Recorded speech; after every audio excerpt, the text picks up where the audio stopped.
Welcome back to our YouTube channel. તો આજના વિડીયોમાં આપણે સાદા વાક્યોના પ્રશ્નાર્થ વાક્ય બનાવતા શીખીશું. તો ચાલો શરૂઆત કરીએ.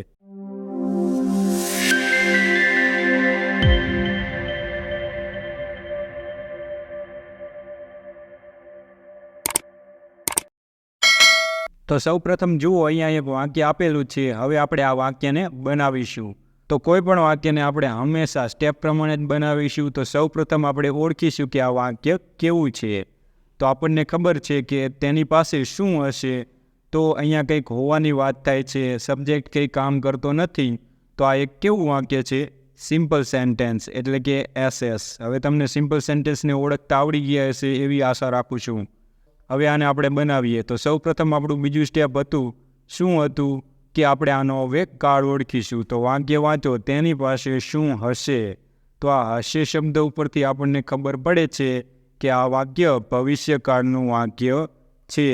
કારણ કે આપણે ભવિષ્યકાળના વાક્ય કેવા હતા એ આગળના વિડીયોમાં શીખી ગયા છીએ. અને હજી તમને એ ન આવડતું હોય તો પહેલાં એ વિડીયો જોઈ લો.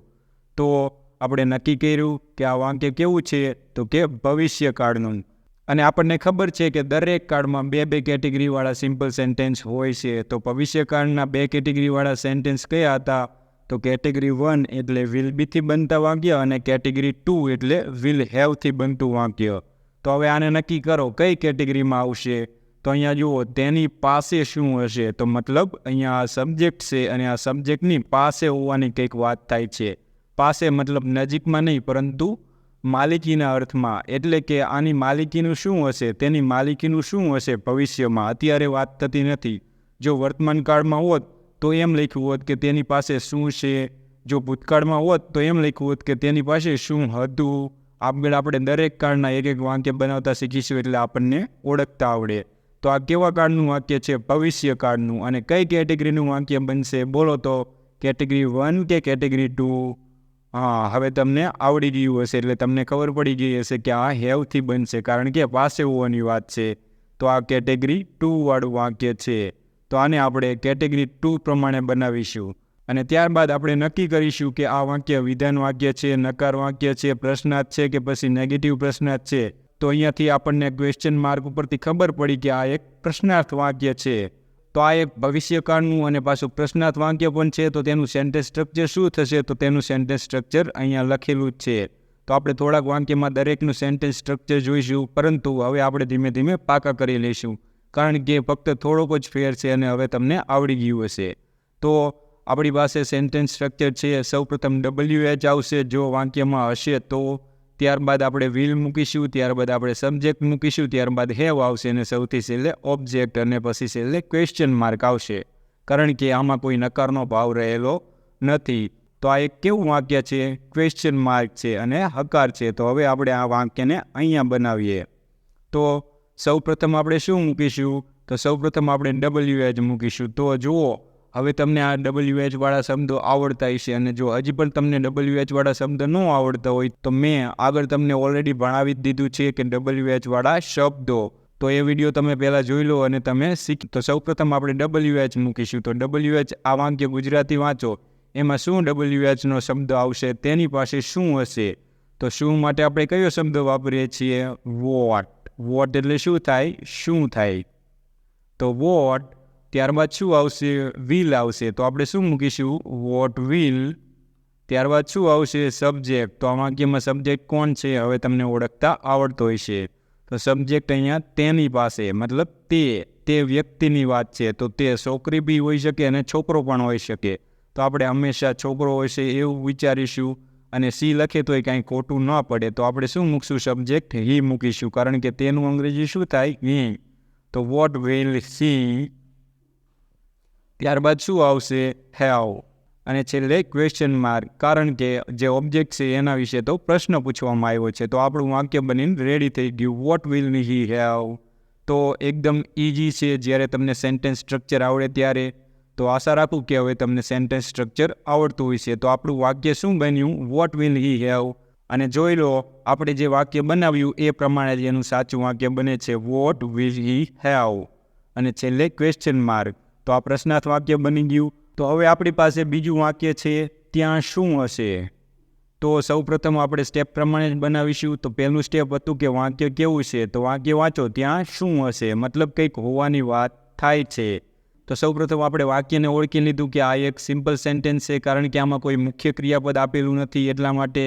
અને ત્યારબાદ આપણે નક્કી કરીશું કે આ વાક્ય કયા કાળનું છે.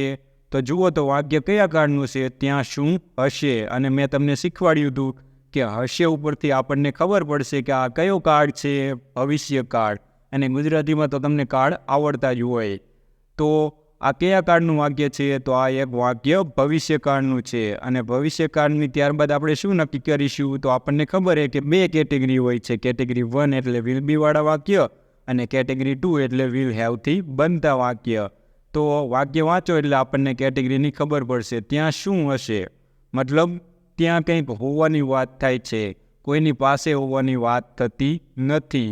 તો આ કેવું વાક્ય છે, કઈ કેટેગરીનું વાક્ય છે, તો આ કેટેગરી 1 વાળું વાક્ય છે. કારણ કે આમાં સબ્જેક્ટની પાસે હોવાની કોઈ માહિતી નથી, પરંતુ કોઈ જગ્યાએ શું હોવાનો પ્રશ્ન પૂછવામાં આવ્યો છે.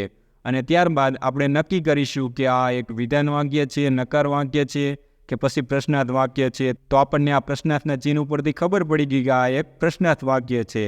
અને જુઓ તો એમાં કોઈ નેગેટિવ નકાર બાબત આપેલી છે, ત્યાં શું હશે, ના, તો કોઈ નકાર બાબત આપેલી નથી. તો આપણે આને ફક્ત ઇન્ટ્રોગેટિવ એટલે કે પ્રશ્નાર્થ વાક્ય ગણીશું અને ત્યારબાદ એના સ્ટ્રક્ચર પ્રમાણે વાક્ય બનાવીશું. તો એનું સ્ટ્રક્ચર શું છે, તો અહીંયા આપેલું છે WH આવશે, ત્યારબાદ વિલ, ત્યારબાદ સબ્જેક્ટ આવશે, પછી બી આવશે અને છેલ્લે ઓબ્જેક્ટ આવશે.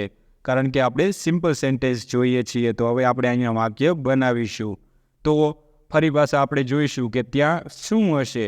તો શું માટે આપણે કયો શબ્દ ઉમેરીશું, તો શું માટે આપણે WHમાં વોટ શબ્દ લખીશું. તો સૌપ્રથમ આપણે વોટ લખીશું. કેમ વોટ લખ્યું, કારણ કે એના સેન્ટેન્સ સ્ટ્રક્ચરમાં સૌપ્રથમ વોટ આપેલું છે. જો WH વાળો પ્રશ્ન હોય તો સૌપ્રથમ આપણે શું મૂકવાનું, WH વાળો શબ્દ. તો WH વાળો શબ્દ અહીંયા કયો આવ્યો, વોટ. અને આવા શબ્દોને WH વાળા શબ્દો કેમ કહેવામાં આવે છે, કારણ કે આ શબ્દોની શરૂઆત W થી થતી હશે અથવા તો H થી થતી હશે. તો સૌપ્રથમ આપણે વોટ મૂકીશું, કારણ કે શું માટે અંગ્રેજીમાં કયો શબ્દ વપરાય, વોટ. ત્યારબાદ શું આવશે, વિલ આવશે. તો આપણે શું મૂકીશું, વિલ. આપણે સેન્ટેન્સ સ્ટ્રક્ચર જોઈશું. અને ત્યારબાદ આપણે શું મૂકીશું, સબ્જેક્ટ. તો આપણો સબ્જેક્ટ શું છે કે ત્યાં શું હશે, જે ત્યાં હશે ને એ જ આપણો સબ્જેક્ટ છે. મતલબ જે સબ્જેક્ટ છે તેના વિશે તે પ્રશ્ન પૂછવામાં આવ્યો છે. તો સબ્જેક્ટ વિશે જ પ્રશ્ન પૂછવામાં આવ્યો એટલે હંમેશા અફર્મેટિવ પ્રમાણે વાક્ય બને. તો સૌપ્રથમ આપણે WH મૂક્યો, જે આપણો સબ્જેક્ટ પણ છે, પરંતુ અહીંયા સબ્જેક્ટ તો ઓલરેડી આગળ આવી ગયો. તો આપણે આ સબ્જેક્ટને હવે અહીંયા મૂકીશું નહીં, પરંતુ શું કરશું, હવે આપણે બી મૂકીશું. તો આ વાક્ય જુઓ અપવાદ છે ખાસ, અને આવા વાક્યો જ આપણને કન્ફ્યુઝ કરે છે. કારણ કે આપણને આવા વાક્ય તો ભણાવતા નથી, શીખવાડતા નથી, અમુક જગ્યાએ શીખવાડવામાં આવે છે. તો આવા વાક્યને તમે ખાસ શીખો. તો આપણે શું મૂક્યું, વોટ વિલ બી, ક્યાં કણે, તો કે ત્યાં મતલબ there, what will be there. અને છેલ્લે આપણે શું મૂકીશું, છેલ્લે આપણે પ્રશ્નાર્થ ચિહ્ન મૂકીશું અને એના ઉપરથી આપણને ખબર પડે કે આ એક પ્રશ્નાર્થ વાક્ય છે. તો આપણું વાક્ય બનીને રેડી થઈ ગયું, વોટ વિલ બી there, કે ત્યાં શું હશે.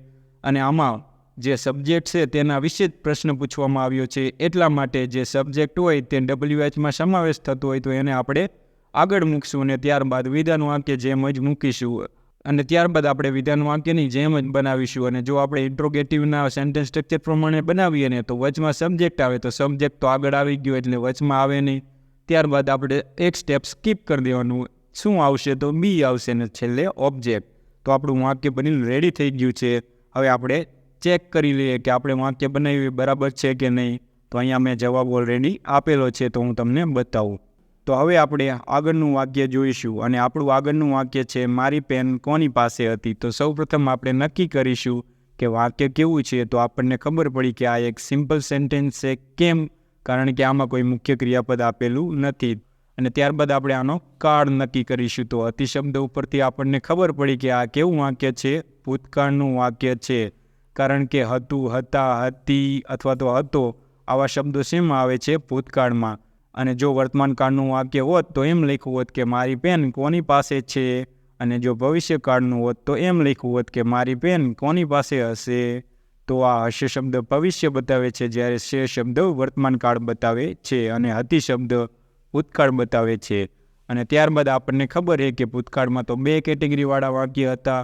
તો આ કઈ કેટેગરીમાં સમાવેશ થશે? વાક્ય વાંચો એટલે આપણને ખબર પડશે. મારી પેન કોની પાસે હતી, મતલબ અહીંયા કોકની પાસે હોવાની વાત થાય છે. તો માલિકીના અર્થમાં વાક્ય રહેલું છે તો કઈ કેટેગરીમાં આવશે? કેટેગરી 2. અને કેટેગરી 2 ભૂતકાળની હોય એટલે હંમેશા હેડથી બનતા વાક્યો આવશે. અને ત્યારબાદ આપણે નક્કી કરીશું કે વાક્ય કેવું છે, વિધાન છે, પ્રશ્નાર્થ છે કે પછી નકાર. તો પ્રશ્નાર્થ માર્ક ઉપરથી આપણને ખબર પડી કે આ એક પ્રશ્નાર્થ વાક્ય છે અને કોઈ નકારનો ભાવ નથી, એટલે આને આપણે ઇન્ટ્રોગેટિવના સ્ટ્રક્ચર પ્રમાણે બનાવીશું. તો ઇન્ટ્રોગેટિવનું સ્ટ્રક્ચર છે, સૌપ્રથમ WH આવશે, ત્યારબાદ ડીડ, ત્યારબાદ સબ્જેક્ટ, પછી હેવ અને છેલ્લે ઓબ્જેક્ટ અને સૌથી છેલ્લે ક્વેશ્ચન માર્ક આવશે, જેના ઉપરથી આપણને ખબર પડે છે કે આ એક પ્રશ્નાર્થ વાક્ય છે. તો હવે આપણે આને બનાવીએ.